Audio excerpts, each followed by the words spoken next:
Bonjour à toute la communauté Running Mizuno. Aujourd'hui on a rendez-vous chez le spécialiste running du PACA, le Marathonien Sport de Marseille, pour vous donner quelques conseils pour bien choisir votre paire de running. C'est parti!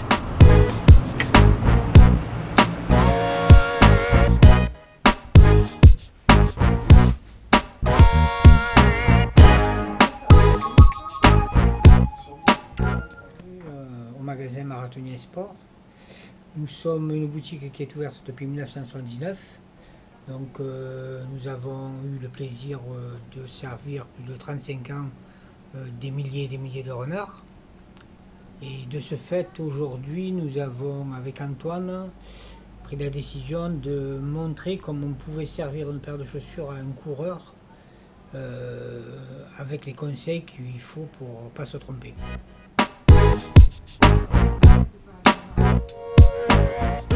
Donc maintenant je suis avec Bernard Taès, fils de Louis. Donc Bernard, je suis un runner, je viens dans ton magasin, j'ai besoin d'une nouvelle paire pour courir. Quel est le premier point qu'on va aborder tous les deux? Bonjour Antoine, bienvenue à toi à la boutique et bonjour à toute ta communauté. Tout à fait, la chaussure de running est un des points essentiels du runner et pour bien la choisir, il faut absolument venir avec ses anciennes. Voilà, c'est ce que j'ai fait. Donc je t'ai apporté une paire que j'utilise très régulièrement. C'est la Wave Rider que tu vas pouvoir étudier et me dire ce qui peut me convenir par la suite.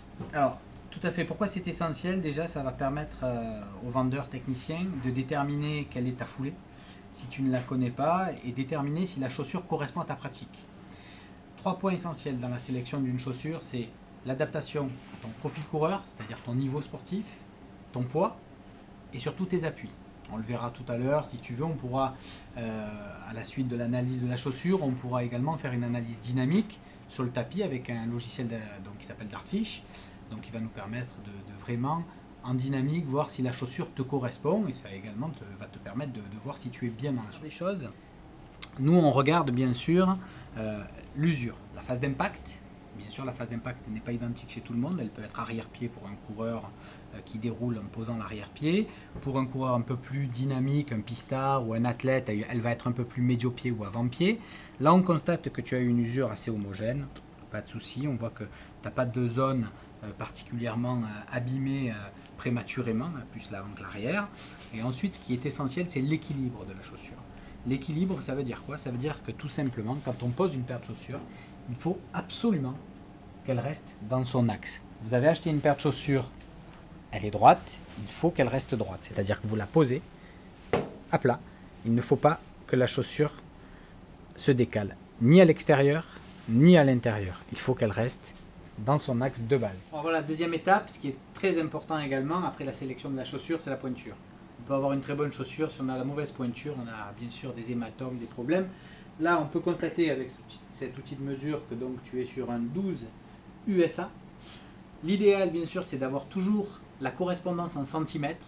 Ça va permettre aux personnes de sélectionner leurs chaussures dans différentes marques et avoir toujours une pointure identique. Là, par exemple, 12 chez Mizuno correspond à un 46, mais un 12 chez ASICS, ça n'a pas du tout la même correspondance. Donc, toujours se fier éventuellement à la taille en centimètres. Donc là, la correspondance, vous pouvez faire confiance aux spécialistes, ils connaissent toutes les correspondances, bien sûr. Ce qui est essentiel quand vous chaussez une paire de chaussures également, la deuxième étape, quand vous la passez, c'est de caler votre chaussure toujours sur le contrefort arrière, ce qui va vous permettre d'avoir une chaussure bien sur le contrefort, puisque le contrefort est bien arrondi, ainsi que le calcanéum. Donc vous n'avez pas, comme vous pouvez le voir, un calcanéum qui est droit, il est arrondi, donc vous calez, ça vous permet d'avoir juste la place uniquement au niveau de l'avant et pas au niveau de l'arrière. Vous attachez la chaussure, tout simplement, hop, du haut, du bas vers le haut. Très important, éviter trop de compression sur le dessus du coup de pied, ça c'est essentiel. Un serrage classique avec un double nœud. Je te laisse mettre la deuxième paire, et je ne sais pas ce que tu en penses, mais on peut aller les essayer maintenant si tu le souhaites. Sur le tapis? Allez, on va faire quelques foulées sur le tapis pour bien voir si j'ai un profil de coureur universel et si la paire me correspond bien.